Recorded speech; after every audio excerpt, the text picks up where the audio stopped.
Iya. Seperti biasanya aja, Mbak Aci. Oke oke. Oke, Nanti saya salah. karena narasumber telah hadir di hadapan kita, sebelum sesi pembicara, perkenankan saya membacakan sedikit aktivitas beliau. Tak kenal maka tak sayang, gitu kan? Mbak Aci Matullah ini merupakan founder dari Stockgrow. Stockgrow Indonesia, sebuah perusahaan perencanaan keuangan. Selain sebagai founder Stockgrow, beliau juga merupakan co-founder dari Kuali Internasional, sebuah lembaga pelatihan bahasa Inggris. Dan yang ketiga, selain dua tadi, beliau juga owner dari UB Living, distributor dan produk esensial oil. Ya, tak kenal maka tak sayang, sekarang sudah kenal maka sayang ya.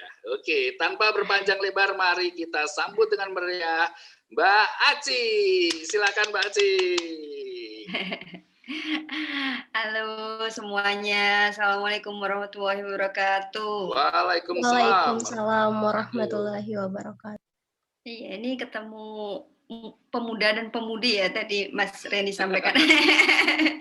Jadi fresh terus gitu suasananya gitu kan. Dan memang hal sharing itu mungkin hobi kali ya saya ya. Hobi ngomong gitu. Jadi akhirnya sampailah kita berkolaborasi ya Mas ya gitu. Ya. Kemarin sempat kaget juga gitu. Tiba-tiba Mas Randy chat gitu kan.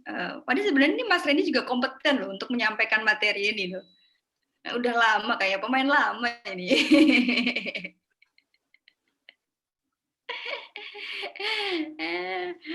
Oke, pada kesempatan kali ini karena gimana Mas? Mbak Aci mohon izin dulu, saya sebagai moderator Boleh. ya. Karena nanti kan ada yang akan disampaikan ya Mbak Aci ya? Iya, betul. Oke, ini nanti dari atau dari Mbak Aci aja nih yang share screen nih? Saya yang share screen ya, soal takutnya nanti ada perubahan format atau apa, sementara saya dulu aja, nanti kalau udah tahu ininya seperti apa Oke, nanti. boleh, Next time. gitu. Nanti dari Mbak Aci langsung yang share screen. Terima kasih Mbak. Ya, oke, sebentar.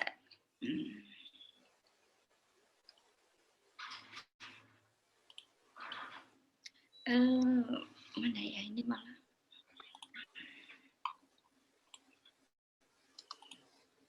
Share screen. Biasanya kalau Ramadan dan syariah itu temanya hijau ya Mas ya. saya mengikuti tema saja. Oke, sebentar saya gantiin dulu aja. Sebentar teman-teman. Mohon izin dulu, ini saya mau formatnya saya rubah.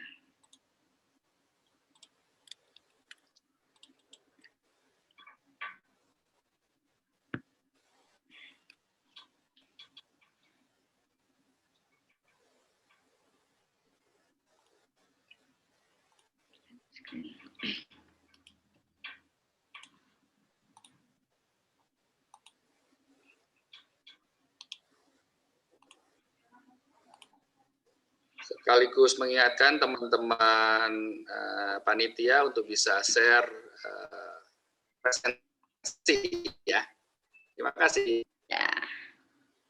Oke. Selamat pagi semuanya. Assalamualaikum warahmatullahi wabarakatuh. Nah, tadi sudah sedikit perkenalan dari Mas Randy. Ini langsung saya take over, Mas. Langsung dan tepat kami berbaca. Oke. Saya sapanya apa ya? Teman-teman dari generasi cerdas keuangan ini. Adakah sapaan tertentu gitu? Generasi keuangan aja, Mbak. Oke, generasi cerdas keuangan. Ini memang ini ya fenomenal. Artinya memang mungkin gitu ya, mungkin 5 atau 10 tahun yang lalu hal-hal seperti ini masih tabu untuk kita ketahui, ya kan? Literasi keuangan masih sangat rendah sekali di Indonesia dan sekarang luar biasa perkembangannya, termasuk ini dari generasi cerdas keuangan adalah pionir-pionir literasi keuangan di Indonesia mungkin suatu saat nanti ya. Saya kalau mengacu pada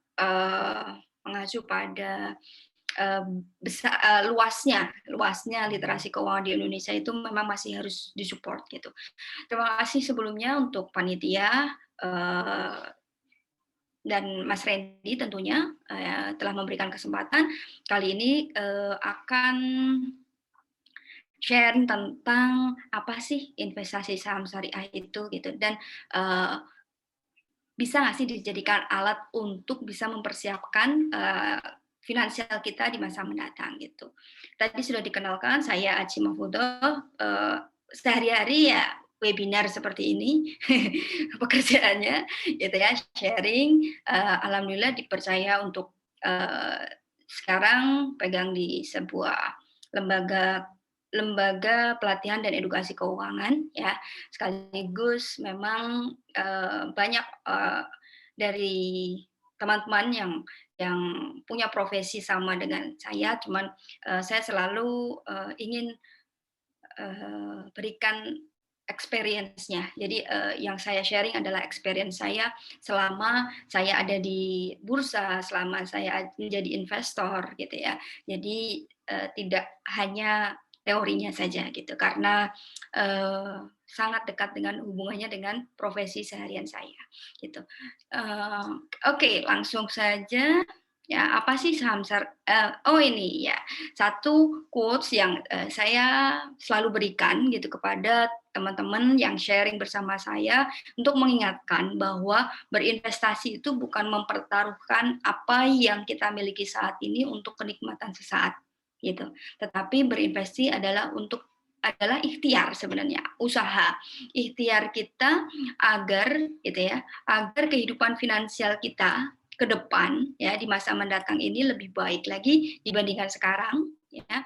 Kemudian kita bisa bersyukur atas rezeki yang diberikan Tuhan, diberikan Allah saat ini gitu ya. Kita sudah dikasih rezeki finansial sehingga kita harus mengelolanya dengan baik gitu, agar suatu saat nanti ya kita bisa membantu orang lain, membantu sesama gitu ya. Visinya kita itu seperti itu, apalagi teman-teman muslim pasti terbenak ya, ada di dalam benaknya bahwa pengen sekali membantu yang lain, tetapi selalu batasannya adalah apa saya mampu, apa saya bisa, gitu kan. Nah, sehingga ajang investasi ini bisa dijadikan suatu ikhtiar gitu, bahwa suatu saat nanti kita bisa baik secara finansial dan bisa membantu sesama, gitu ya. Dan yang terakhir adalah kita mencari ridho gitu, apapun yang kita lakukan gitu ya, apalagi teman-teman yang sudah concern dengan kegiatan-kegiatan syariah ya, kegiatan-kegiatan investasi yang syariah, pasti kita ingin cari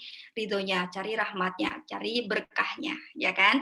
Nah, ini adalah kesempatan kita untuk bisa tadi mengukir banyak hal di masa mendatang yang hubungannya dengan keuangan gitu.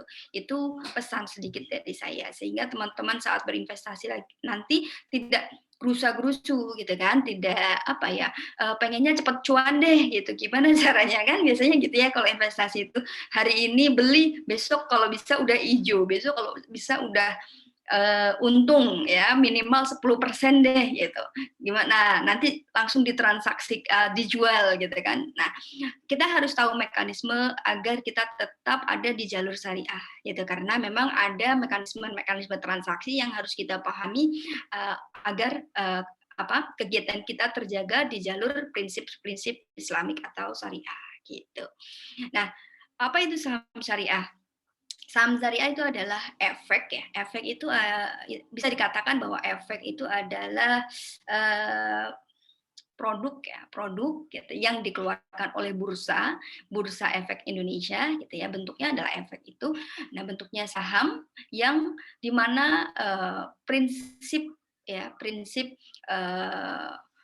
penataan dari pencarian perusahaan itu gitu. Maksudnya gini, perusahaan atau saham yang dikatakan syariah adalah yang memang dia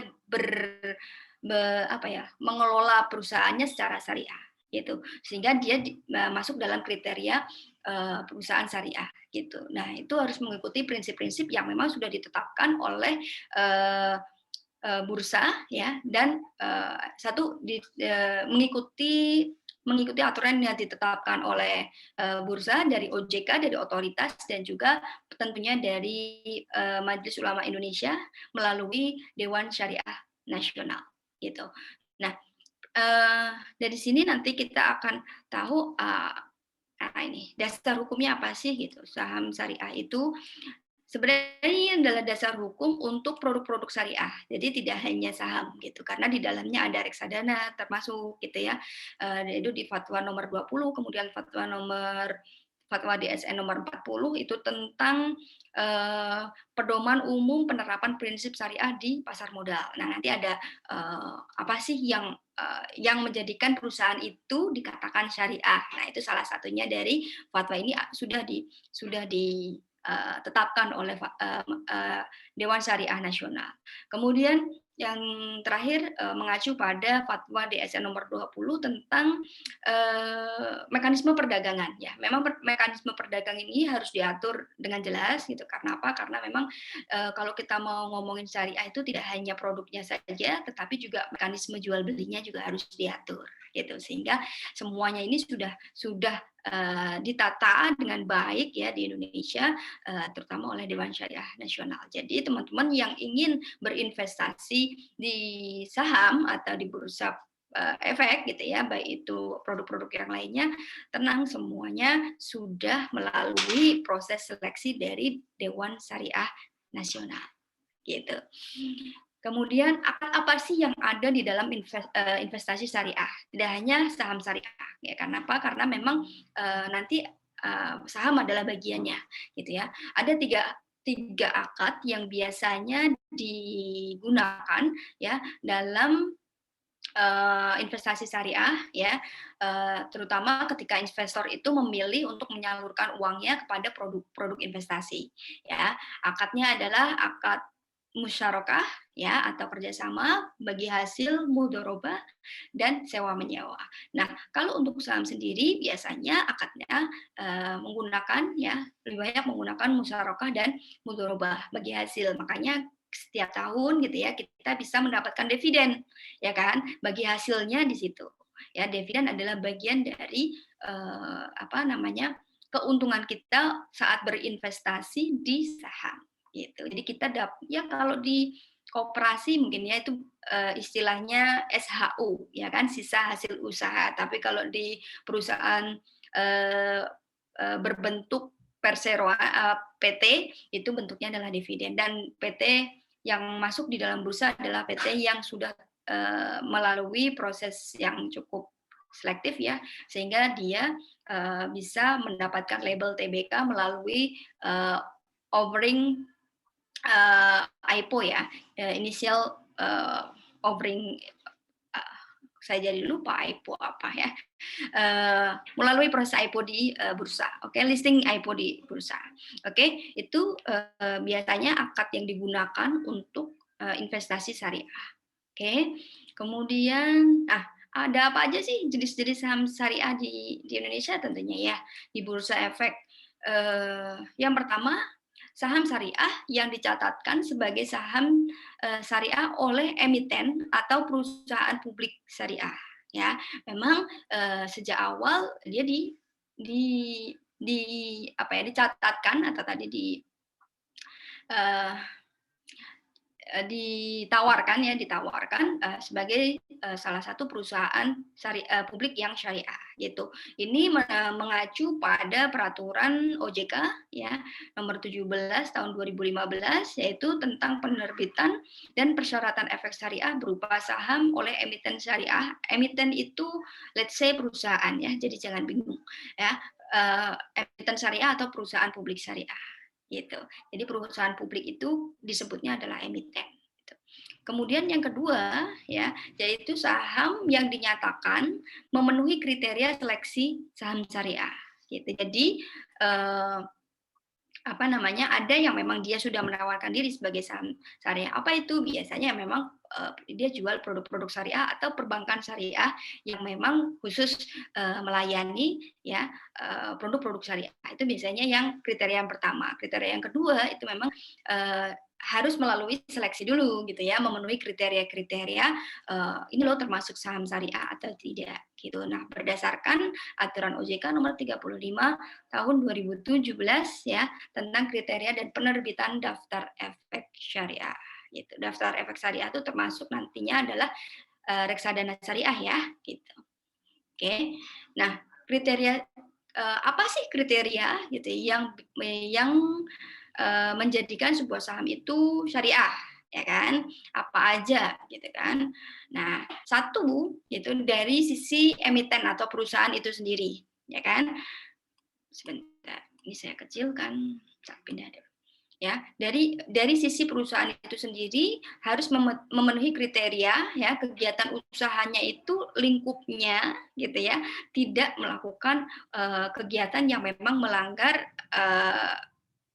prinsip Islam ya prinsip-prinsip Islamik ya artinya di situ tidak produknya atau jasanya ya karena kan di perusahaan ada dua ya ada jenis produk yaitu jasa atau barang gitu ya nah itu tidak melakukan kegiatan perjudian atau permainan yang tergolong judi gitu ya kemudian ya saham-saham yang seperti ini ya sudah pasti ya itu tidak akan masuk perusahaan syariah yang kedua perdagangan yang dilarang menurut syariah nah ini juga apa namanya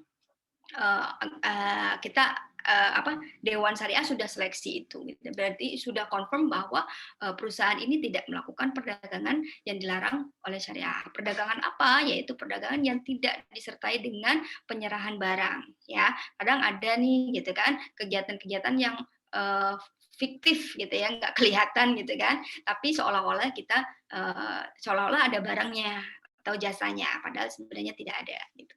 Nah perdagangan yang mengadakan penawaran atau permintaan palsu, ya included ya di dalamnya. Jadi memang harus sudah clear kegiatanmu apa, gitu kan kegiatan perusahaannya apa, gitu. Kemudian jasa keuangan ribawi, ya memang sesuatu yang basicnya bunga sudah jelas di dalam prinsip Islam kan tidak diperkenankan ya gitu.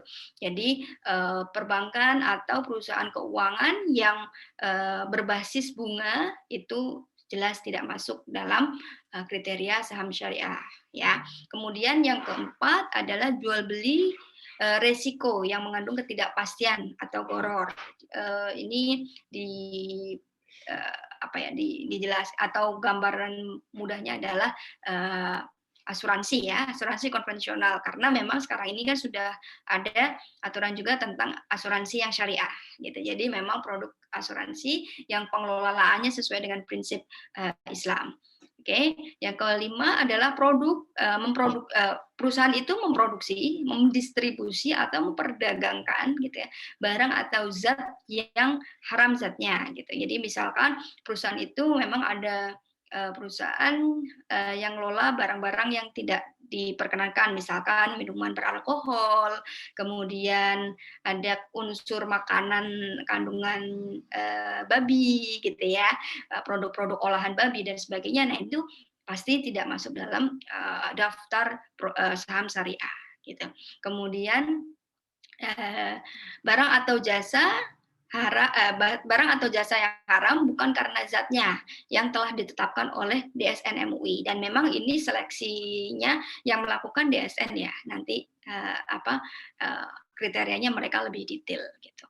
Kemudian barang atau jasa yang merusak moral atau bersifat mudorot. Apa itu?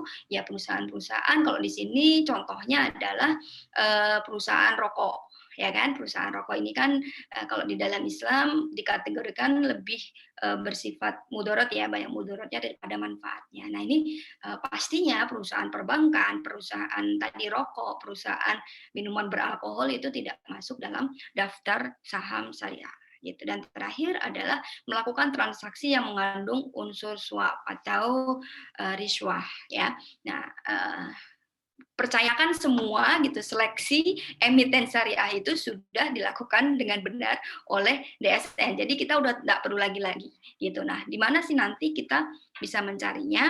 Nah, sabar karena masih ada kriteria kedua yang harus dipenuhi oleh sebuah perusahaan kalau ingin dikatakan emitennya atau sahamnya termasuk syariah ya. Yang kedua adalah memenuhi rasio-rasio keuangan ya, meskipun memproduksi barang-barang yang memang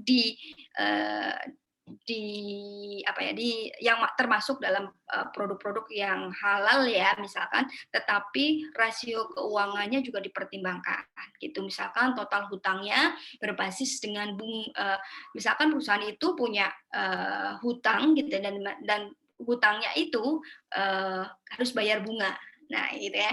Nah, bunganya itu totalnya itu tidak boleh lebih dari 45% dari asetnya gitu, dari total asetnya. Kok hutangnya ternyata lebih banyak daripada 45%, maka meskipun produknya perusahaan itu bergerak dengan produk-produk yang sesuai prinsip Islam gitu ya atau prinsip syariah, tidak termasuk dalam kriteria saham syariah gitu, karena dari porsi rasio keuangannya tidak masuk gitu ya. Kemudian yang kedua adalah total pendapatannya ya, pendapatan dari perusahaan itu dan ditambah pendapatan non halal lainnya gitu kan, dibanding total semua pendapatan usahanya itu boleh ada misalkan ada unsurnya tapi tidak boleh 10% gitu. Nah, itu kriteria keuangannya. Jadi sangat strict ya di situ, sehingga Dewan Syariah Nasional ini juga tugasnya besar karena apapun yang direkomendasikan kan pasti dibeli ya sama masyarakat gitu, sehingga ini menjadi bagian yang sangat krusial saat menentukan perusahaan itu termasuk saham perusahaan syariah atau tidak, atau emiten itu syariah atau tidak gitu. Ini dari sisi kriteria saham syariah. Oke, nah yang kedua mekanisme transaksi tadi. Jadi saat kita membeli produk investasi saham, gitu ya, saham yang syariah itu kita harus tahu produknya dan juga proses transaksinya, gitu, atau mekanisme transaksinya ya. Di dalam saham syariah itu dilarang melakukan short selling. Short selling itu apa? Jadi sebenarnya short selling sendiri juga tidak diperkenankan ya di Indonesia, baik itu yang konvensional maupun yang syariah gitu. Short selling adalah menjual barang yang belum dimiliki gitu. Jadi kita kayak berhutang gitu, berhutang barang sehingga kita bisa jual barang itu dulu sebelum kita memiliki barang itu gitu. Nah, di Indonesia memang belum ada tidak diperkenankan untuk diterapkan short selling gitu. Tapi untuk perdagangan internasional biasanya sudah biasa ya dengan perdagangan short selling ini. Memang lebih menguntungkan karena tidak punya barang bisa jualan kan gitu. Oke, yang kedua adalah menggunakan margin ya. Margin itu apa? Margin itu adalah plafon hutang yang diberikan oleh provider. Di sini providernya adalah sekuritas ya, karena memang setiap transaksi saham itu harus melalui sekuritas ya kan. Nah, di mana kita membeli dengan menggunakan hutang gitu. Nah, meskipun sebenarnya dari margin itu kita masih bisa punya waktu untuk bayar ya itu maksimal T+2 atau 2 hari setelah kita transaksi gitu. Tetapi untuk menjaga tetap dalam prinsip syariah maka lebih baik tidak menggunakan margin gitu ya. Kemudian sebenarnya ada juga kalau teman-teman sudah biasa dengan transaksi di saham itu kan ada aplikasinya ya kan, ada aplikasi yang standar yang konvensional, jadi kita tinggal pilih-pilih nih saham mana dan transaksinya dijaga agar tetap memenuhi syariah yaitu tidak menggunakan margin. Tapi gitu ya, beberapa sekuritas sudah menerbitkan aplikasi yang khusus syariah gitu. Jadi saham-saham yang kita pilih itu pasti sudah syariah ya, menggunakan daftar yang sudah ditetapkan oleh bursa gitu. Jadi kita lebih nyaman lagi, dan begitu nanti kan tidak selamanya ya saham itu masuk dalam dalam kategori saham syariah. Jadi DSN selalu melakukan evaluasi ya melalui daftar saham syariah itu per 6 bulan sekali. Jadi kalau sudah tidak masuk dalam daftar itu, jadi setiap 6 bulan itu dievaluasi, benar nggak transaksinya terjaga, benar nggak perusahaan itu transaksinya terjaga dari tadi rasio keuangannya, kemudian dari juga pengelolaan produk ya, produk yang diperjualbelikan itu tetap memenuhi syariah atau enggak. Nanti kalau tidak, maka perusahaan itu harus keluar dari daftar saham syariah. Gitu. Nah, gimana sih kita bisa tahu daftar saham syariah itu? Kita bisa melihatnya dari indeks Islamik yang ada di bursa, yaitu sekarang ini indeks Islamik itu ada 3. Kalau dulu hanya 1, Jakarta Islamic Index gitu ya. Kemudian tahun 2011 ada ISSI. Nah, ini yang agak besar gitu. Jadi jumlahnya agak banyak gitu. Nah, biasanya tadi aplikasi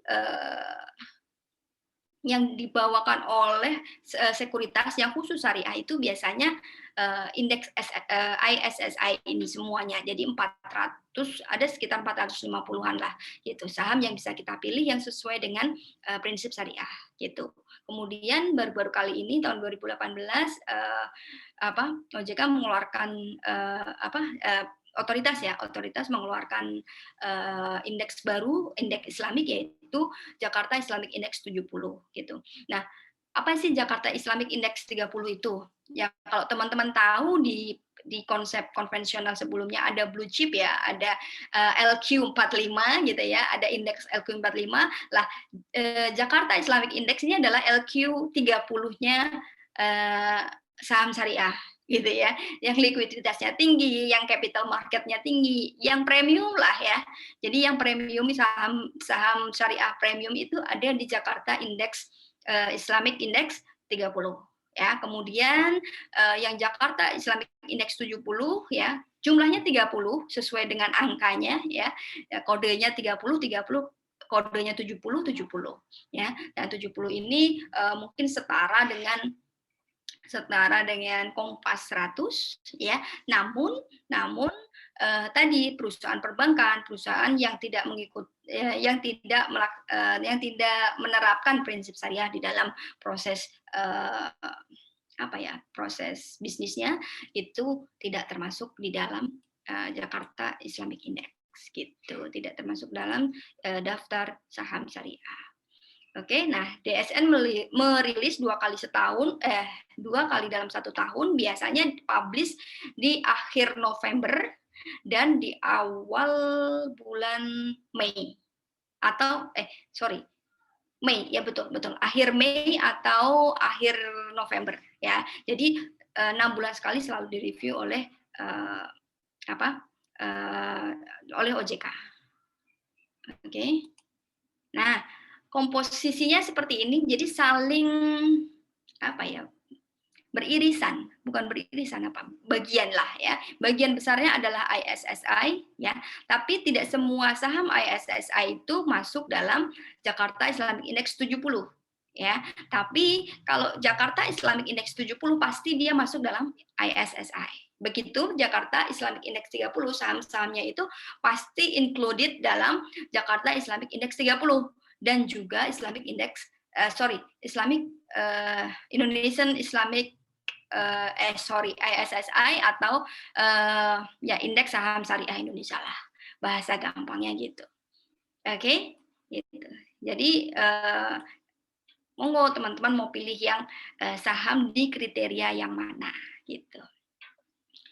Oke, ini nanti buat kuis aja kali ya, seru gitu. Sebentar.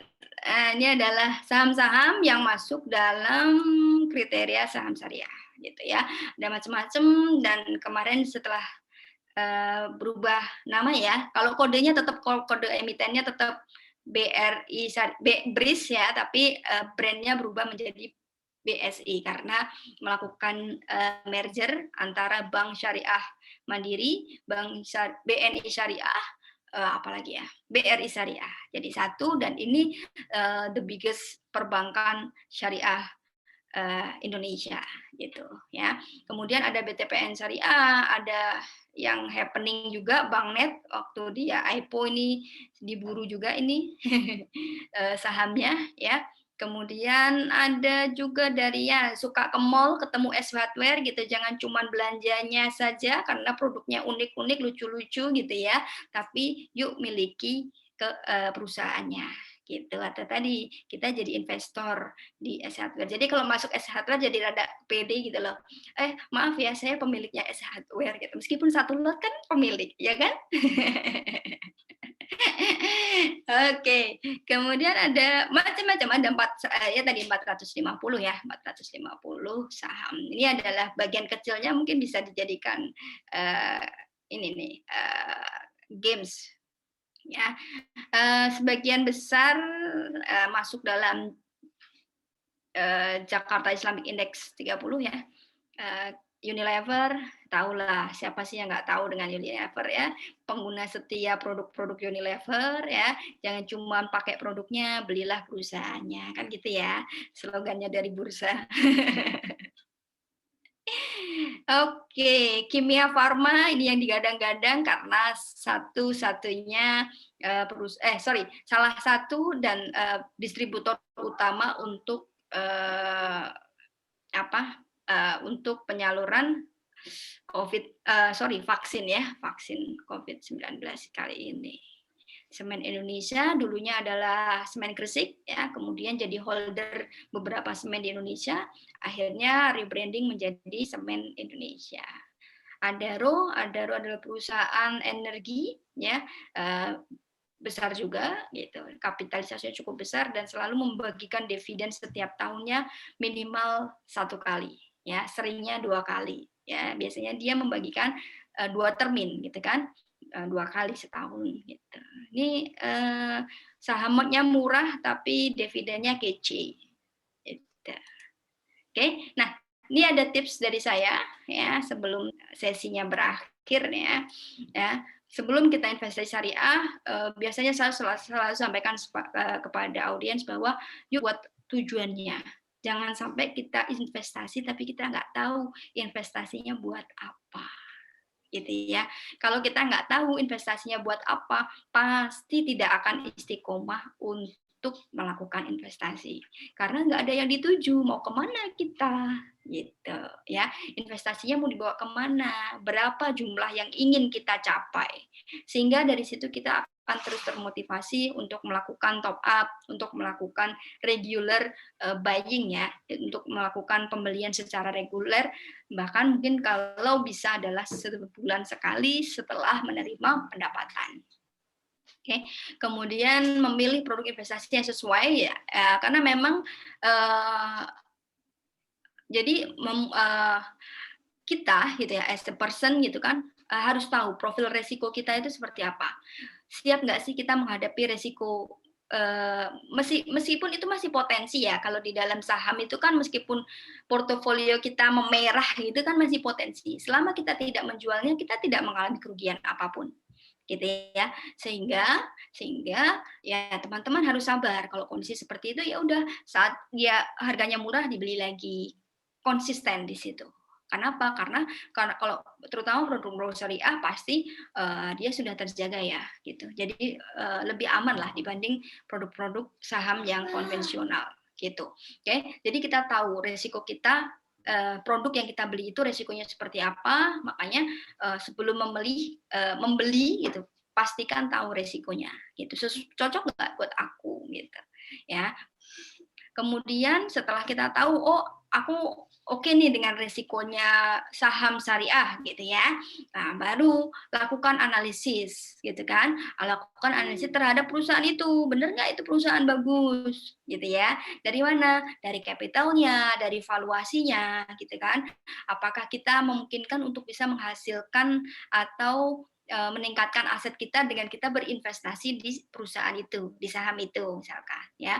Ada beberapa indikator yang mungkin teman-teman juga harus upgrade gitu ya, perihal tentang pemilihan saham yang baik gitu. Jadi analisis fundamental fungsinya adalah untuk memilih saham mana yang bagus, gitu ya. Kemudian saat kita mau transaksi, baru kita menggunakan teknikal, ya. Posisinya lagi bagus nggak, harganya lagi murah nggak, gitu ya. Kemudian trennya lagi naik nggak. Kalau naik kan kita bisa ikut arus tuh, gitu ya. Kayak kemarin akhir tahun ya, mulai bulan November, Desember itu semuanya cuan deh. Mau beli saham apa saja itu cuan karena memang trennya sedang naik. Nah, gitu. Jadi bisa merasakan kebahagiaannya, bisa merasakan langsung sehingga lebih termotivasi lagi untuk berinvestasi di saham syariah. Mungkin itu Mas Randy yang bisa saya bagikan ke teman-teman generasi cerdas keuangan ya untuk materinya. Wow, luar biasa. Tepuk tangan sekali lagi nih untuk Mbak Aci atas materinya yang super keren. Keren banget, Mbak. Oke, ini tadi Mbak Aci sudah, saya nggak bisa berkata-kata, Mbak. Dari sini saya kayak insaf gitu ya, kayak sadar gitu. Wah, habis ini kayaknya mau rubah deh semua portofolionya ke saham syariah aja gitu ya. Kalau teman-teman gimana nih? Nah, sekaligus mengingatkan sekali lagi tadi di awal telah di-share link presensi kepada peserta, mohon untuk bisa diisi ya. Untuk host tolong bisa di-share sekali lagi untuk link presensinya, karena saya ingatkan sekali lagi bahwasanya teman-teman yang akan mendapatkan sertifikat kali ini adalah hanya yang mengisi presensi dan juga mengikuti sampai akhir acara. Nah, ada satu lagi nih Mbak, tadi kan keren banget nih ininya apa materinya. Kira-kira nanti boleh nggak di-share ke peserta, boleh nggak Mbak? Saya tanya dulu. Boleh. Boleh ya? Boleh. Nah, ini boleh. Berarti peserta yang kali ini ada berapa nih? Ada 70 yang ikut akan jadi pakar investasi syariah nih habis. Iya. Oke, kemudian kita lanjut ke sesi kedua gitu. Sesi kedua yaitu sesi tanya jawab. Karena saya diamanahkan menjadi moderator siang ini, saya mau ambil kesempatan dulu nih. Jadi tanya jawabnya dengan moderator dulu. Boleh ya Mbak Aci ya? Saya yang tidak membolehkan, saya takut. Oke, nanti sebelum ke peserta, dengan moderator dulu tanya jawabnya. Saya banyak penasaran banget nih Mbak sama tadi paparan-paparannya. Mungkin apa ya pertanyaan yang bisa saya ajukan ya kepada narasumber, karena tadi itu kan sudah sempat dibahas bahwasanya ada sekuritas itu yang juga melayani transaksi saham syariah ya. Kalau khusus syariah. Yang khusus syariah tuh ada nggak sih Mbak, menurut ini nggak apa-apa ya nyebut merek gitu, nggak apa-apa kan ya? Wong ini kan nggak ini. Karena saya penasaran yang sekuritas yang punya akun, bisa kita buat akun khusus syariah itu untuk online trading syariah tuh apa Mbak? Yang Mbak Aci tahu? Ada, ini berarti kan nggak ada sponsor kan? Berarti oke ya menyebut. iPod ada Indoprimer ya. iPod itu salah satu sekuritas swasta ya, swasta punya. Kemudian Indoprimer khusus iPod syariah itu ada ya. Kemudian kalau mau BUMN Mandiri Sekuritas yang syariah itu juga ada, MOS syariah ya. Jadi transaksinya sudah terpisah gitu. Jadi khusus yang dijual adalah saham-saham syariah. Itu kita harus buka yang secara umum atau konvensional dulu, buka yang syariah, atau langsung ke syariahnya Mbak? Boleh. Salah satu langsung. Nggak harus yang konvensional dulu. Bisa ya? Bisa. Bentar lagi nih, kayaknya saya akan rubah nih. Tadi ada rekomendasi dari. Ya. Pilih yang memudahkan. Yang saya baca. Ada tipsnya tadi ya. Pilih yang apa Mbak? Pilih, kalau saya sih ya memang sekuritas yang ternama ya. Kemudian saya selalu karena ini uang kita gitu ya. Jadi kita yang harus memilah dan memilih ya untuk keamanan, untuk kemudahan transaksi ya. Kemudian yang memberikan insights di dalamnya karena banyak sekali sekuritas yang sudah memang included ada support untuk technical analysis, ada yang support untuk fundamental, itu sudah ada Mas. Jadi pilih yang paling lengkap deh yang mana gitu. Ada tips juga ternyata ya. Teman-teman dengar tadi, mantap tipsnya. Terima kasih Mbak. Oh ini ada di kolom chat ada respon nih dari teman-teman pakai iPod, Indo Premier Sekuritas ya itu ya. MOS Syariah, terus kemudian, oh ini ada lagi Pak Joseph, kalau iPod harus buka konvensional dulu, baru buka syariahnya pakai formulir fisik. Wah, terima kasih. Oke. Luar biasa. Kalau mandiri langsung syariah bisa. Oh, mandiri bisa langsung syariah. Tergantung kita tinggal pilih nih. Wah, satu lagi nih Mbak. Kalau yang saya tahu nih, karena saya kan awam nih Mbak. Kalau bermain di saham gitu, itu kan ada dua, bisa sebagai investor, bisa sebagai trader gitu ya. Tadi sempat disinggung juga. Kalau di aktivitas di saham syariah nih, kira-kira bisa menggunakan kombinasi itu nggak, trader sama investor? Bisa, dua-duanya bisa. Memang disarankan untuk sebagai investor karena kan akadnya ya untuk bisa dapat bagi hasilnya, ya kan. Tetapi kalau mau jadi swinger lah gitu, jangan trader harian. Kalau trader harian kan nggak bisa gitu kan, karena kan kita harus dapetin barangnya dulu, tunggu 2 hari dulu baru bisa jual, ya kan. Karena kan transaksi saham itu baru berakhir, ya kita baru jadi uang kita baru diambil oleh pihak yang tadi menjual gitu ya melalui sekuritas. Jadi uang kita diambil oleh sekuritas itu adalah 2 hari kemudian, gitu kan? Dan kita terima saham kita itu 2 hari kemudian. Nah, untuk menjaga tetap syariah adalah kita setelah 2 hari itu baru bisa jualan karena kita sudah memang punya hak terhadap barang itu. Gitu. Kemudian kalau mau jadi investor gitu ya, itu ya udah mau berapa lama pegang saham itu. Karena kan kita bisa menganalisisnya tadi ya dari fundamental dan teknikal. Kan dari situ kita tahu aku mau cuan 100% nih. Ya sudah begitu memenuhi cuannya 100% segeralah melakukan penjualan gitu karena nanti takutnya kita akan mengalami potensi kerugian. Bukan kerugian atau berkurangnya profit yang tadinya targetnya udah masuk nih gitu ya. Jadinya turun gitu. Mantap, mantap. Berarti bisa Mbak ya, di-combine, tapi kalau yang trader nggak bisa jam-jaman ya, harian itu kan? Iya, harian. Ya, untuk menjaga. Bisa Pak, BPJS, beli pagi, jual siang. Wah, ada yang komentar. Beli pagi, jual siang. Terima kasih Mas. Oke, wah ternyata selain saya tadi yang gergetan, yang antusias sekali untuk mengajukan pertanyaan, ternyata di kolom chat udah banyak sekali nih. Ya, oke. Sebelum nanti kita ke sesi berikutnya ya, sesi berikutnya tanya jawab dengan peserta. Tetapi dengan peserta ini saya coba pilih dulu nih beberapa yang sudah di kolom chat, pasti udah penasaran dari tadi ya, begitu ada paparan itu, wah ini nih kayaknya saya belum begitu paham nih, coba saya tanyakan langsung deh gitu guys. Saya pilih-pilih saja sebelum nanti juga akan ada sesi dengan peserta, tetapi saya perbolehkan untuk bertanya langsung. Oke. Saya pilih dulu dari, ada pertanyaan Mbak Aci, itu dari Mas Ilman Setiawan. Assalamualaikum warahmatullahi wabarakatuh. Punten, saya mau bertanya, kenapa di dalam saham syariah masih diperbolehkan dengan adanya pendapatan non halal sebesar 10% dan utang berbasis riba sebesar 45%. Kalau misalnya saham syariah tersebut tiba-tiba melebihi basis pendapatan halal dan ribanya, bagaimana ya? Terima kasih. Oke, boleh langsung dijawab Mbak Aci?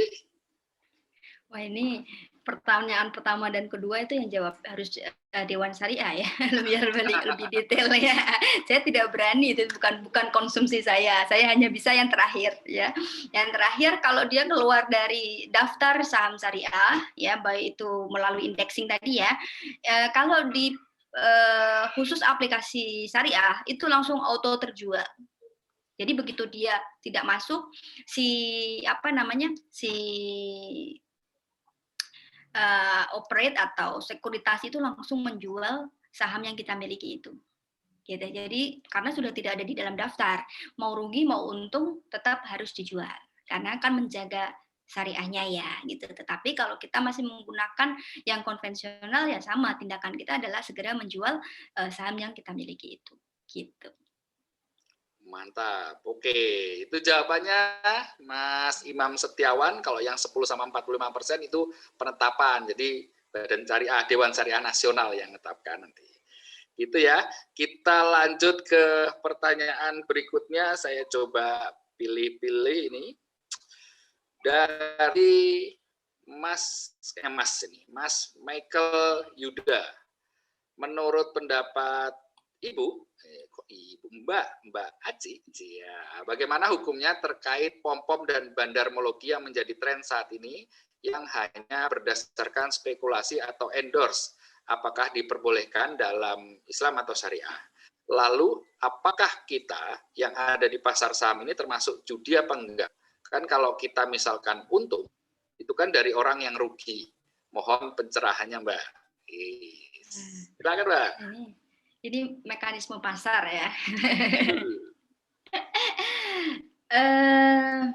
Pom-pom dan tren endorsement gitu ya. Sebenarnya mau ya monggo aja, setiap orang punya hak itu ya kan.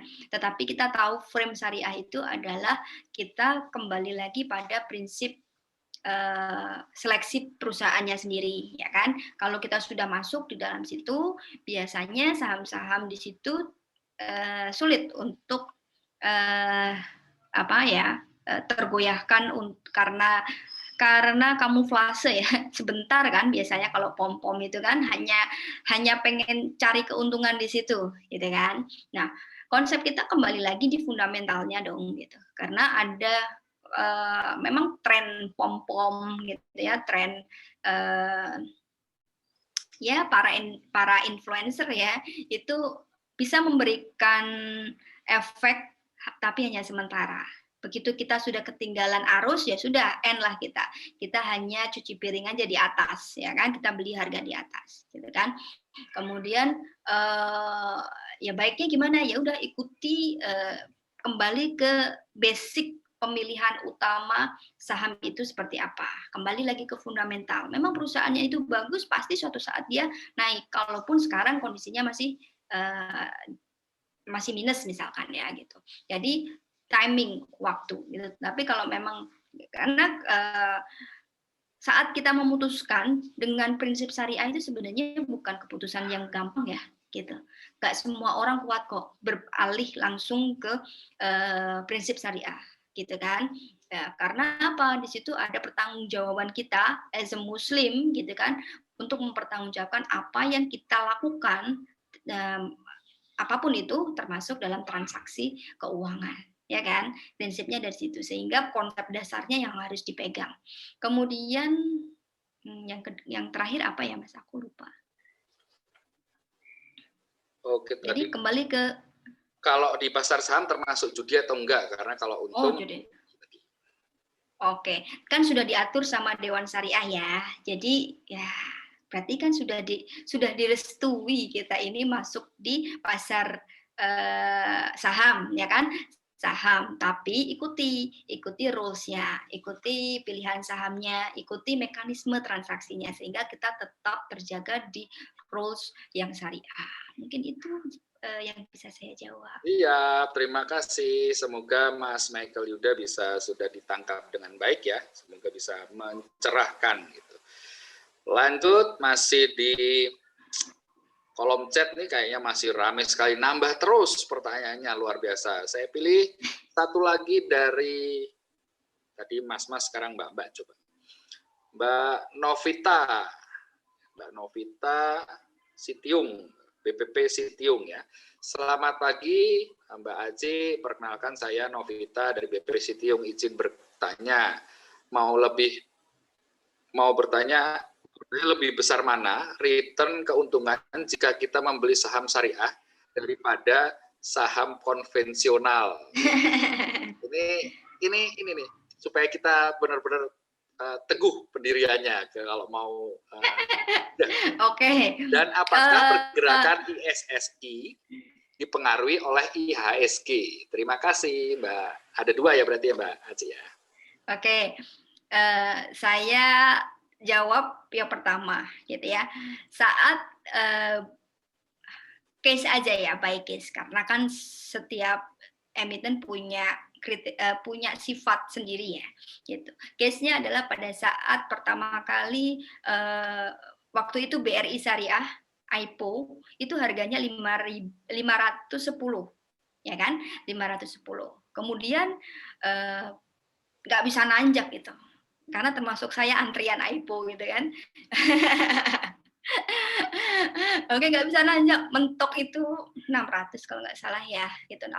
Bahkan nggak nyampe 600, saya agak lupa ya.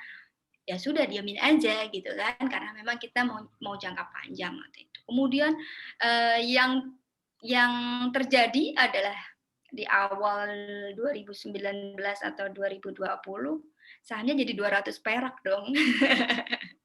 215 ya waktu itu kalau nggak salah ya, sekitar 200-an lah gitu ya. Siapa yang tidak nelangsa gitu, dari 500 jadi 200 gitu kan. Karena memang sudah tujuannya untuk jangka panjang, so ada kabar baik yaitu merger, pasti antusias lah ya masyarakat dengan kabar baik itu yang ada dari harga 200 melejit jadi 4.000 dalam waktu 3 atau 4 bulan, saya lupa. Sampai terakhir kemarin bulan tertingginya di bulan Januari kalau nggak salah ya, sebelum proses merger itu terjadi. Ya, artinya kesempatannya bisa seperti itu, gitu. Bisa beratus-ratus kali lipat. Bahkan kalau dikalikan itu hampir 2000% ya, dari 2000 ke 4000, 2000% keuntungannya gitu. Dan tokoh kondang kita keuntungannya luar biasa, beli di IPO 5.000, top up waktu itu lumayan ya, 200 atau 300, beliau beli lagi, kemudian ya dijual dengan keuntungan yang luar biasa gitu. Jadi apakah menarik? Ya cukup menarik kalau kita tahu memang perusahaan itu bagus gitu. Masih banyak lagi Banknet gitu ya. Banknet Syariah juga seperti itu. Saat IPO, masyarakat euforia dengan adanya perbankan syariah baru gitu kan. Kemudian yang basisnya adalah digital ya kalau Banknet itu. Kemudian ya euforia, harganya juga melambung ya, tapi kembali lagi di situ adalah fundamental dari perusahaan itu. Bagus nggak sih gitu. Ya, itu yang pertama. Yang kedua, apakah pergerakan ISSE dipengaruhi oleh IHSG? IHSG itu dipengaruhi oleh pergerakan sahamnya sendiri ya, teman-teman. Jadi, kalau saham-saham dengan kapitalisasi yang besar itu bergerak volatif ya, bukan naik turun, tapi misalkan dia geraknya naiknya agresif misalkan gitu, IHSG pasti naik gitu. Karena IHSG adalah rata-rata harga gitu kan, rata-rata harga yang terjadi di transaksi di saham. Nah, siapa penggeraknya? Yang punya modal besar dong, yang punya kapital besar dong pastinya gitu. Begitupun dengan ISSI gitu ya. Kalau ISSI itu sahamnya apa? Gitu, sahamnya saham-saham konstruksi ya, tapi masuk di ISSI misalkan ya. Nah, kalau memang pergerakannya bagus pasti dia akan mempengaruhi IHSG. Tetapi misalkan ya yang bergerak adalah saham-saham non syariah gitu kan, di luar yang itu, misalkan LQ45 tapi perusahaan rokok dan perbankan yang non syariah yang naiknya luar biasa ya, ISSI belum tentu naik ya, tapi IHSG pasti naik. Kenapa? Karena yang menggerakkan adalah kapital besar di situ. Gitu. Luar Jadi biasa. yang menggerakkan harga pergerakan ya itu adalah saham itu sendiri. Gitu, perusahaan harga saham itu sendiri, bukan per indexing. Siap, Mbak Aci. Keren banget jawabannya. Ini lanjut sama yang tadi, Mbak ya. Ada yang mirip nih, lanjut dari, Masih deh. Oh, mirip. Dari yang tadi nih, karena dari Manda Pahlevi, Mbak atau Mas kayaknya Mbak Manda Pahlevi. Ini kaitannya sama yang tadi BRIS tadi ya.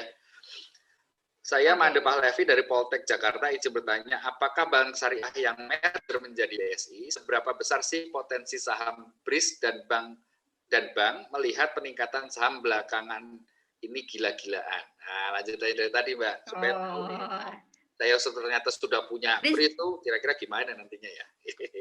Mau ke depannya mau gimana gitu ya. Oke. Ya, betul. BRIS itu kita lihat fundamentalnya ya, gitu.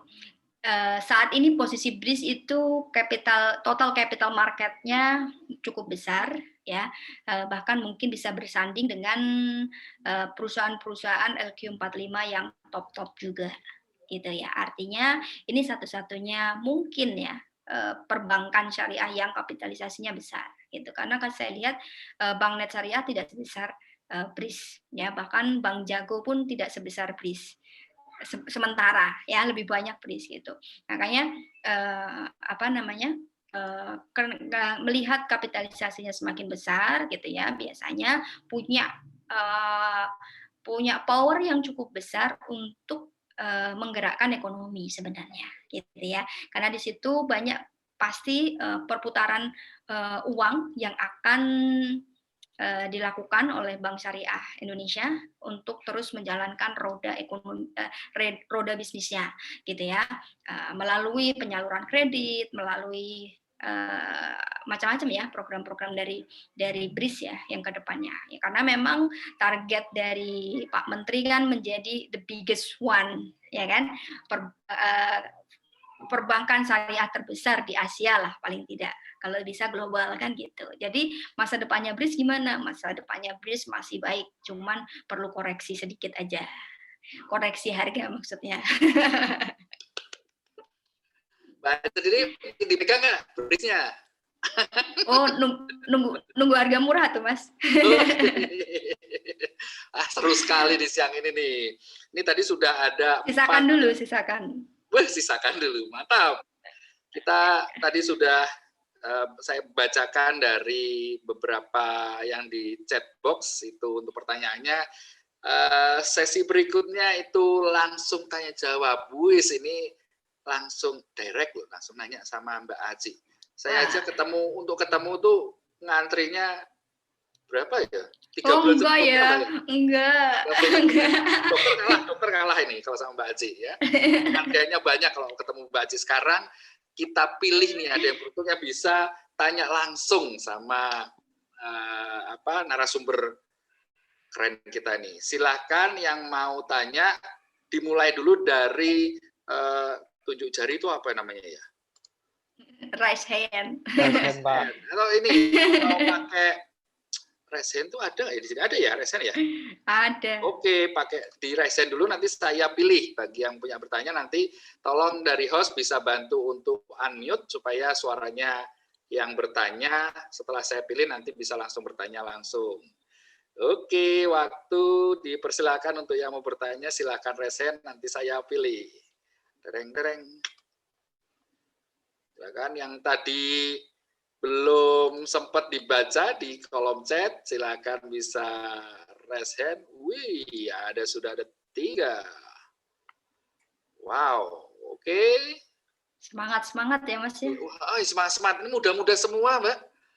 Iya, ini calon-calon Pak Han. Nah, Pak Han. Penggemar drakor pasti tahu Pak Han ya. Ini jadi terinspirasi dari Pak Han ya. Mantap. Saya nggak ngelihat drakor ya, Mbak. Oh, pasti istrinya nonton. Oh, saya OSIN, Mbak, generasi OSIN. OSIN, generasi OSIN. Oke, saya pilih salah satu dulu. Dari ada Mas Tengku Muhammad Hasan. Oke, Mas Tengku Muhammad Hasan, silakan mungkin bisa di-unmute, langsung tanya langsung. Silakan Mas Tengku. Terima kasih Pak Randy. Assalamualaikum Bu Aci. Perkenalkan saya Tengku, Waalaikumsalam. juga dari Ya. teman-teman GCK yang masih belajar. Ingin menanyakan, kan di produk pasar modal syariah ini salah satunya adalah EBA syariah atau efek beragun syariah gitu ya. Nah, itu cara mekanisme kita untuk membeli produk itu seperti apa ya, dan kemudian kenapa dia bisa termasuk tergolong syariah gitu. Dan kalau apakah dia sama kayak dire syariah gitu. Ya, itu terima kasih Bu Aci. Oke. Ya, sebenarnya itu variasi ya, atau apa ya, diversifikasi produk yang ditawarkan oleh bursa. Karena kan sekarang ini ragamnya banyak, ada ETF ya, ada DIR, ada tadi macam-macam lah gitu. Pastinya mereka punya kelebihannya masing-masing ya. Kalau resiko sekali lagi teman-teman harus pelajari gitu kan. Kemudian untuk mekanisme pembeliannya hampir sama dengan yang lainnya, hanya saja mungkin tidak semua sekuritas itu mempunyai layanan itu. Jadi pastikan sekuritas, karena semua kan harus dibeli melalui sekuritas ya. Gitu, pastikan sekuritas punya layanan untuk membeli produk itu. Gitu. Nah, karena kan setiap ini kan berbeda-beda. Oke, itu untuk mekanismenya. Yang kedua tadi apa ya, Mas ya? Dari prinsip syariahnya itu dia menggunakan apa ya? Misal Akad. musyarakah atau mudharabah gitu ya Oke. untuk prinsip syariah. Akadnya. Aduh ini saya paling nggak hafal itu kalau ngafalin satu-satu ya, tapi bisa dicek gitu, nanti ada kok dia termasuknya apa. Karena setiap transaksi kan beda-beda, ya kan. Saham dengan ETF itu juga lebih ke ini ya, musyarakah ya, kerjasama ya. Tapi kalau yang apa, kalau yang sharing masuk mudharabah juga kalau reksadana yang mutual fund itu. Tapi kalau nanti coba dicek deh, saya nggak hafal satu persatu. Biasanya juga ngecek kok ini termasuknya akadnya apa gitu. Oke. Sama terakhir boleh Pak, terakhir lagi. Oh, ada lagi ternyata. Ada lagi. Beneran kan? Nggak pernah saya kasih keterbatasan Mas. Nggak apa-apa, satu lagi deh. Oke. Ini beneran terakhir Pak. Ini Bu, kan yang kita ketahui kalau semisal kita dari praktisi itu kan mengincar pekerjaannya kalau nggak di bursa, di sekuritas atau di OJK seperti itu ya. Nah, kalau misalnya di MUI itu kan kita punya ketertarikan yang gitu sebagai salah satu yang pegawai MUI kayak Prof. Jaih Mubarak gitu yang di bagian desain MUI-nya yang menetapkan bahwa daftar efek syariah. Nah, itu kompetensi apa yang diperlukan untuk misal bergabung di Dewan Syariah Nasionalnya begitu. Nah, yang kita ketahui sekarang kan hanya yang di bursa seperti itu, seperti sertifikasi CSA, CFA, CFP gitu ya. Terima kasih. Oke. Nah, ini sebenarnya bukan kompetensi saya juga nih untuk menentukan itu, karena kan ada kriteria tersendiri ya gitu. Artinya pengalaman, experience gitu. Saat kita punya pengalaman di dunia syariah gitu, biasanya kita akan terlibat banyak dengan para tokoh-tokoh di MUI ya, dan memang kalau keterlibatannya di bidang keuangan ya kita pasti akan terlibat di DSN gitu kan. Banyak teman-teman CFP yang memang fokus di di syariah itu juga termasuk dalam Dewan Syariah gitu ya, teman-teman senior lah ya. Kalau saya kan baru kerucilan gitu kan, termasuk dalam jajaran Dewan Syariah gitu. Mungkin kompetensi lebih ke kompetensi agamanya ya, maksudnya pemahaman kita terhadap syariah dan sebagainya gitu. Dan itu tidak bukan depend on kita ambil profesi apa. Kalau sekarang kan sertifikasi itu kan untuk menjalani profesi gitu kan. Tapi kalau di DSN itu lebih ke knowledge kita, lebih ke kompetensi kita ya, kompetensi dalam arti experience kita di bidang itu gitu. Tapi ya kembali lagi karena saya bukan bagian dari Dewan Syariah ya, saya tidak begitu paham bagaimana menyeleksi untuk bisa masuk ke tim jajaran tim Dewan Syariah gitu.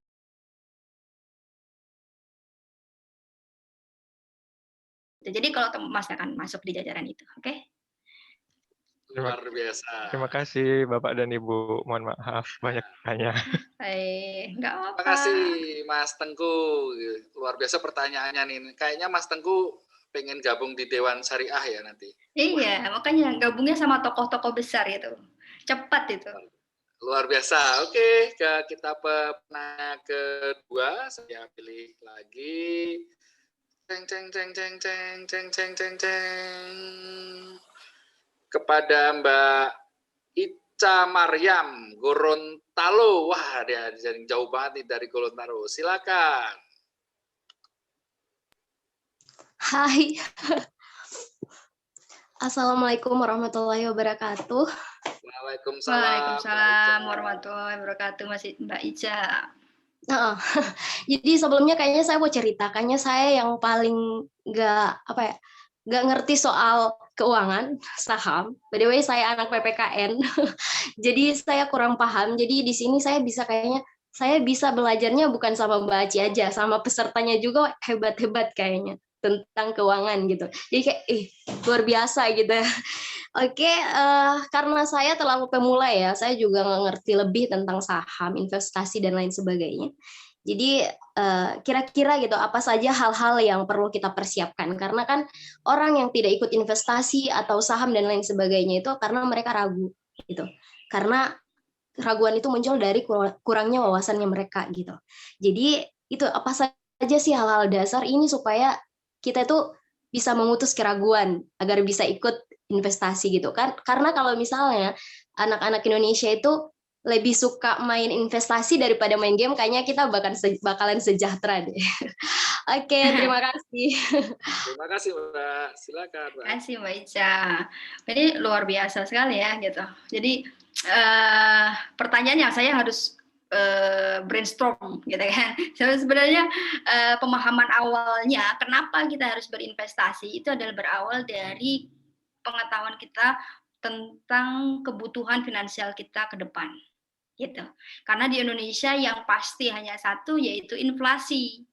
Ya kan, setiap tahun kita mengalami inflasi minimal 5% ya Mas gitu. Tapi nyatanya lebih dari 10%.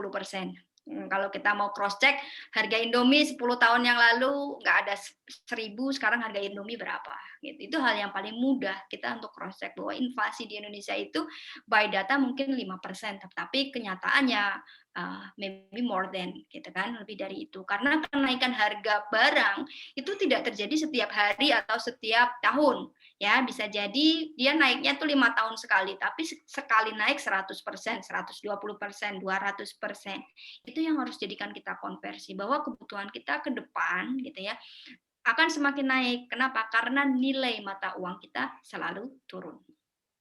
Yaitu dengan terjadinya inflasi. Oke. Di sisi lain gitu kan, pendapatan kita belum tentu setiap tahun itu naik sebesar kenaikan inflasi. Ya kan? Gitu. Jadi itu kenapa kita harus berinvestasi. Yang kedua, kebutuhan masa depan. Kebutuhan masa depan itu nggak cuman nggak cuman besok aku mau wisuda, besok aku mau nikah, besok aku mau punya anak gitu. Terus kita nothing, nggak melakukan apa-apa, yang penting ada rezeki, nanti pasti kita follow the rules gitu ya, ngikutin aja arus gitu kan, akhirnya ya udah gitu, di saat tertentu kita tidak siap secara finansial, yang ada akhirnya kepepet ngutang ya kan. Kalau sudah hutang biasanya dari lubang tutup lubang ya, karena memang literasi di Indonesia itu masih sangat rendah. Kita harus menyadari itu, ya. Harusnya gitu ya. kalau teman-teman lihat atau pernah jalan-jalan ke Bali atau ke Jogja, ya banyak bule-bule di sini di Jogja, karena saya bisnisnya Jogja ya, di Jogja atau di Bali itu justru semakin tua mereka semakin sejahtera. Ya mereka tinggal menikmati hidup. Kenapa? Karena di usia produktifnya mereka sudah mempersiapkan masa pensiunnya. Gitu. Jadi saat dia pensiun dia sudah tidak mikir lagi bekerja atau mencari uang karena memang uang itu sudah ada. Itu yang mendasari kenapa kita harus investasi gitu. Dan memang kalau mau tahu lebih banyak lagi kebutuhan masa depan, Mbak Ica bisa ikut kelas-kelas financial planning gitu ya. Di situ biasanya dikupas tuntas tentang kebutuhan masa depan gitu. Itu mungkin pijakannya. Adakah pertanyaan lain? Saya ingatnya itu saja. Terima kasih Mbak Ica, semoga sudah bisa mencerahkan. Kita beranjak ke berapa ya? Kayaknya maksimal 2 pertanyaan lagi deh ini. Sebelum, karena waktu sudah 10.21 nih. Saya pilih aja Mas Hamdan dari UAD. Silakan Mas Hamdan. Baik, Assalamualaikum warahmatullahi wabarakatuh, Mbak Aci, Mas Randy, dan teman-teman semuanya. Senang sekali bisa ikut webinar pada pagi hingga siang ini. Jadi ini materi yang luar biasa ya, karena dunia saham atau pasar modal itu banyak orang memahaminya takut istilahnya. Ada yang bilang riba dan ya macam-macam lah begitu. Nah, ketika edukasi itu tepat dan orang ini menguasai ilmunya, saya kira 2025 bakal bermunculan investor-investor yang bakal sukses insya Allah gitu. Nah, terkait dengan saham-saham syariah ini, pertanyaan kami begini Mbak, karena saya juga terjun di dunia saham dan pakai Pintraku yang syariah juga Mbak. Keterbatasan pilihan itu menjadi kendala kadang-kadang. Misal di saham konstruksi ya, ada Adikarya, ada Waskita, sama-sama konstruksi. Adikarya itu masuk syariah, tapi Waskita non syariah gitu. Nah, padahal kita sudah analisis Waskita saat kita mau beli, ternyata nggak masuk itu di syariah, sehingga kita hilang istilahnya analisisnya gitu. Mungkin itu sebagai sharing kami Mbak, dan untuk teman-teman yang belum terjun ke dunia saham, mungkin sekedar berbagi pengalaman sebelum terjun, kuasai dulu ilmunya, itu penting. Karena beberapa bulan kemarin ada teman kami yang di Jakarta mungkin rame itu ya, mahasiswa yang sampai terjun gitu kan. Itu karena mungkin yang ada di pikirannya terjun ke saham yang ada adalah untung gitu. Padahal menunggu lah istilahnya. Kalau Mbak Aci sudah terjun lama seperti saham bumi itu dari 8.000 sekarang cuma tinggal 60 perak gitu Mbak. Punya Bakri ya. Nah, ini yang perlu kita pahami, dan harapan kami sebenarnya kepada pemangku kebijakan terutama OJK minimal yang ada di EY gitu ya. Bagaimana membekali kami atau para pemuda ini menguasai ilmunya dulu. Menguasai ilmunya baru terjun gitu. Mungkin itu Mbak, terima kasih. Assalamualaikum warahmatullahi wabarakatuh. Waalaikumsalam warahmatullahi wabarakatuh. Ini sharing pengalaman ya gitu. Jadi kadang memang kalau saham syariah itu ya karena kan kembali lagi ke prinsip ya gitu. Kita pengen cari berkah gitu kan. Tadi misalkan di saham konstruksi itu ada beberapa big konstruksi gitu ya, tapi dia tidak syariah, ya kan? Nah, kembali lagi tujuan kita pengen mencari berkah. Ya udah itu yang dikasih sama yang di atas gitu ya. Meskipun setelah dianalisis gitu ternyata Waskita potensinya jauh lebih besar daripada Adikarya gitu ya, nggak masalah, nanti rezeki datang dari yang lain kok gitu, nggak cuma dari konstruksi aja gitu. Siapa yang pernah menyangka bahwa BRIS itu akan tembus 2000? Tidak ada yang menyangka. Mereka hanya prediksi maksimum BRIS itu hanya di 1500 sebelum proses merger terjadi gitu. Tetapi itulah rezeki teman-teman yang sabar menanti meskipun dengan potensi kerugian hampir 50% ya, lebih bahkan hampir 60% waktu itu saya kalau nggak salah gitu kan. Itu adalah berkah tersendiri ya. Karena kita apa? Kita memegang prinsipnya, prinsip syariahnya. Jadi rezeki tidak akan tertukar, Mas, ya kan? Gitu. Kalau di dalam syariah kan seperti itu. Mungkin Mas Hamdan tadi lebih lama kali ya daripada saya karena sudah pegang bumi gitu. Udah pernah tahu pengalaman bumi. Memang bumi itu sempat fenomenal ya di awal tahun 2000 ya, dari saham murah gitu ya tiba-tiba jadi 8.000 gitu ya. Itu sebenarnya ditakutkan untuk beberapa emiten yang sekarang ini teman-teman jika tidak tahu fundamentalnya kan banyak tuh saham yang IPO-nya cuma 100, 200 jadi 10.000 bahkan akan jadi 20.000 gitu. Hati-hati karena tetap investor-investor bermodal besar melihatnya dari fundamental bukan dari harganya saat ini fenomenal atau tidak gitu.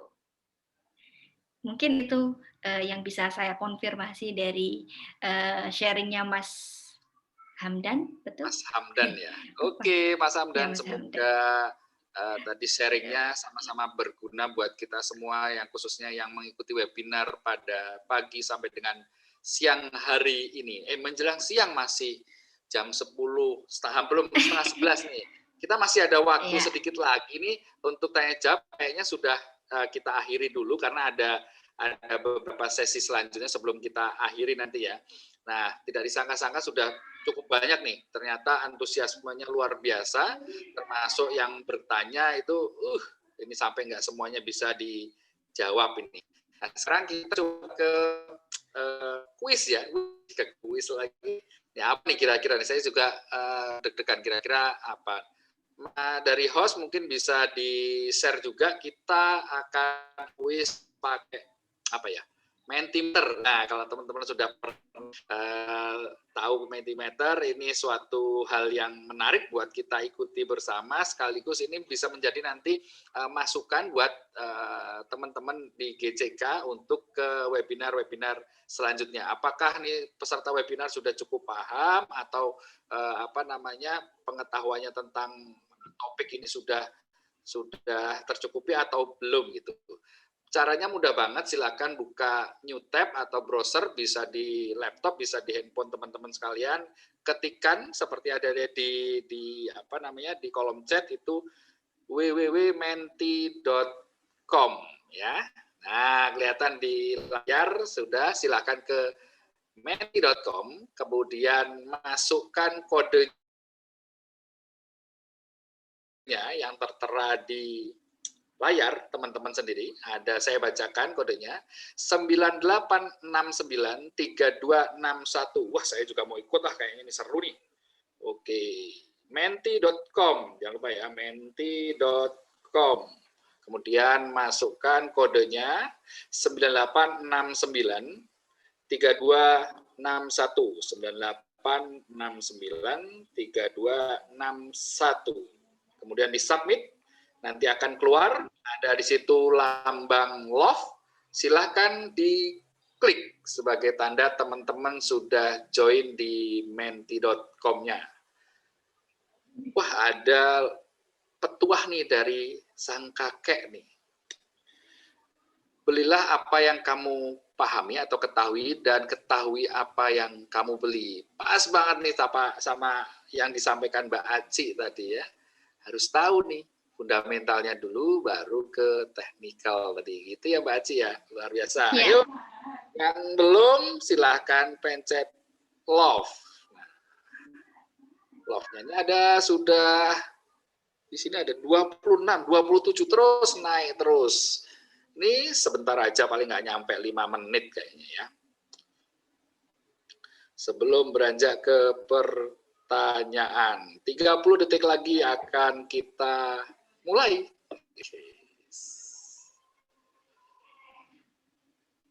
Apakah masih bertambah? Masih bertambah partisipannya. Silakan. Nanti pertanyaannya juga akan saya bacakan. 10, 9, 8, 7, 6, 5, 4, 3, 2, 1. Mari kita mulai. Silakan host. Oke. Apakah kamu tahu yang merupakan salah satu dasar hukum saham syariah? Tadi ada tuh di materinya Mbak Aci tuh. Fatwa DSN, Dewan Syariah Nasional. Nomor berapa? Ada di situ, ada pilihannya. Ada nomor 35, nomor 25, nomor 30, nomor 20, nomor 45. Wah, warna-warni ternyata. Tadi nyimak nggak ya? Kita pengen tahu ternyata bagaimana teman-teman peserta ini, ada 61 peserta yang ikut. Oke, silakan dipilih. Baru 12 orang. Masih 1 menit lagi waktu disediakan panitia. Oke, kalau sudah dipilih silakan di-submit. Di handphone atau di tab-nya tadi, di browsernya, silakan di-submit. Supaya masuk jawabannya. Oke, 30 detik lagi. Ini hanya yang Mbak Adi nih. Saya aja masih benar apa enggak jawaban saya. Saya ikut ini. Oke, 10, 9, 8, 7, 6, 5, 4, 3, 2, 1. Pilihan terbanyak Fatwa Dewan Syariah Nasional nomor 35. Benar nggak Mbak Aci? Kayaknya ada yang miss ya. Ya kalau fatwa nomornya 20, tapi kalau peraturan OJK nomornya 35. Oke, ternyata sedikit jebakan pertanyaannya ya. Fatwanya nomor 20, ya kan? Tapi kalau OJK-nya nomor 35. Oke, host bisa dilanjut. Kayaknya nih, ada nggak ya nih tadi di materi ini, perkembangan jumlah nilai produk saham syariah pada tahun 2019. Wah, 2019 itu berarti 1 tahun yang lalu lah, telah mencapai, jadi ini saya kalau memahaminya gabungan nilai dari produk-produk saham syariah itu sudah berapa sih di tahun 2009? Angkanya triliun ya. Pilihannya ada 3.744 triliun. Oke, ada 53,74, ada 740 triliun, ada 1.840, ada 2.740 triliun. Berarti udah, kalau yang terkecil aja nih dari pilihan tuh 53 triliun. Udah besar sekali kapitalisasinya ya. Ngeri ternyata, saham ini hanya saham syariah loh nilainya. Ya, kan harusnya basicnya ESSI ya. Iya. Iya. Saya itu udah bahkan mungkin ribuan triliun nih. Tapi saya tadi malam sudah dikasih bocorannya dari panitia kalau yang ini. Berapa gitu. Oke, 30 detik lagi. Silakan di-submit.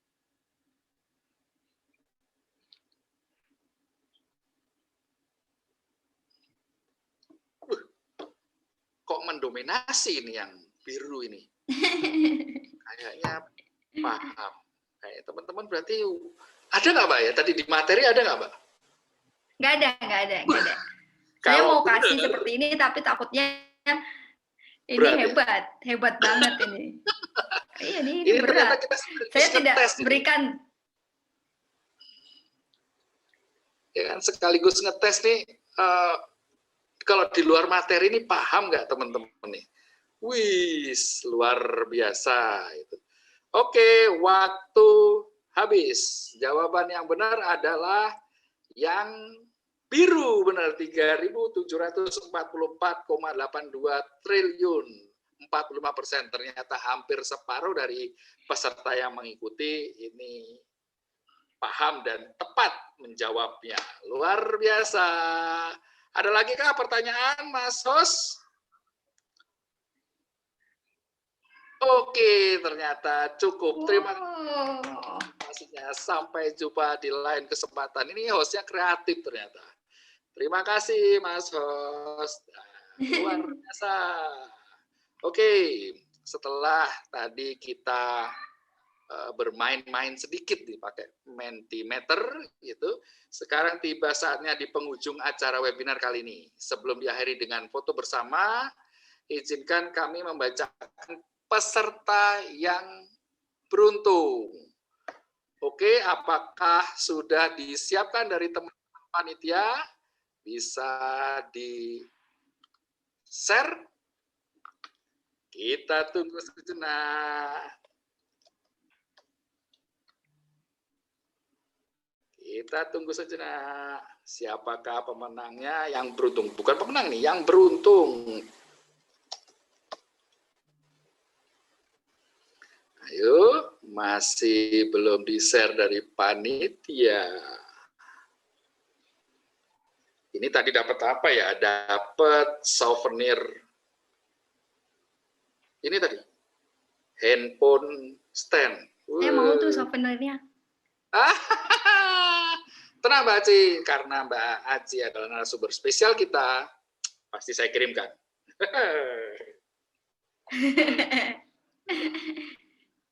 Oke, dari kita tunggu dulu, mungkin 1 menit lagi ngetik-ngetik atau bingung ini milih yang mana yang beruntung nih.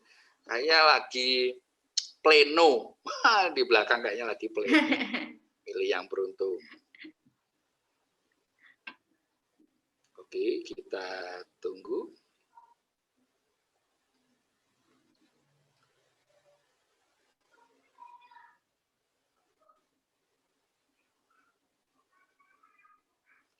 Siap-siap sudah screen share.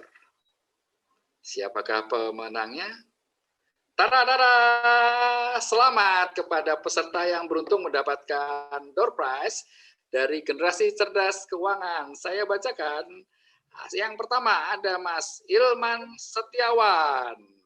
Yeay, selamat Mas Ilman Setiawan. Yang kedua ada Mas Hamdan UAD.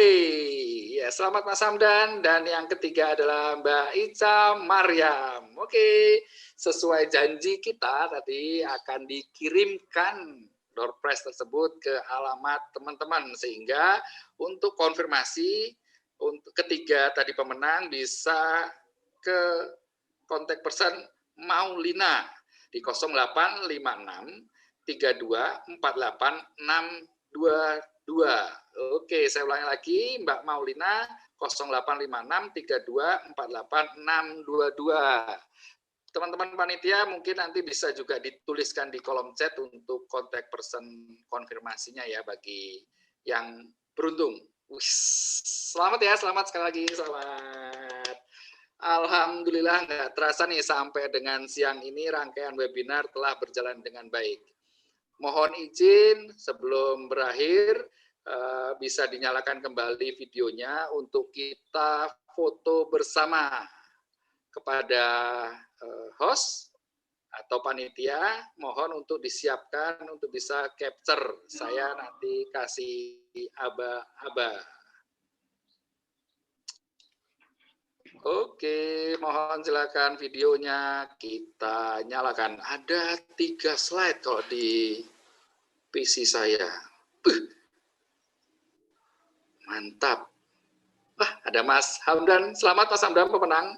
Mbak Ica Maryam, selamat. Sama satunya lagi Mas Ilham tadi ya. Luar biasa. Ayo silakan kita ternyata pakai background-nya GCK. Terima kasih sekali loh. Oke, saya kasih aba-aba. Ini kayaknya perlu 3 capture di sini. Saya kasih komando di sini. Silakan panitia di capture ya. Kita pakai gini dong. Iya, boleh? Literasi keuangan ini. 1, siap-siap panitia ya. Saya kasih aba-aba, kita capture. 1, 2, 3. Oke, sekali lagi. Ada 3 slide soalnya, takutnya nggak masuk teman-teman. Ini akan masuk media, semua media ya. Bukan teman-teman akan kelihatan semua. 1, 2, 3. Oke, yang terakhir. Sekali lagi. 1, 2, 3. Luar biasa. Oke, tidak terasa sudah berakhir. Terima kasih sekali Mbak Aji Matullah sebagai narasumber kita. Banyak sekali pencerahan di pagi hingga siang hari ini, Mbak Aji. Terima kasih sekali. Sama-sama Mas Randy dan teman-teman di GCK. See you, nanti kita ketemu offline ya. Amin, amin, amin, amin. Ucapan terima kasih sebesar-besarnya juga kepada para peserta yang telah menyimak jalannya webinar ini dengan antusias sampai dengan selesai. Aplaus buat kita semua. Oke. Akhir kata, saya Randy Agung selaku moderator undur diri dari kesempatan kali ini. Akhirul kalam, wassalamualaikum warahmatullahi wabarakatuh. Salam kalibrasi. Waalaikumsalam warahmatullahi wabarakatuh. Terima kasih semuanya. Terima kasih.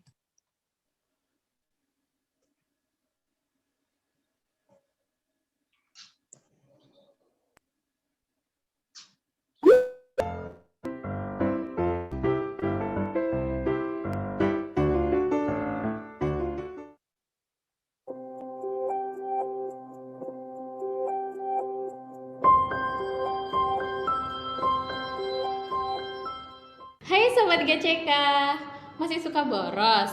Atau masih sering tergoda dengan promo belanja online? Resolusi tahun depan apa nih? Tabungan makin banyak?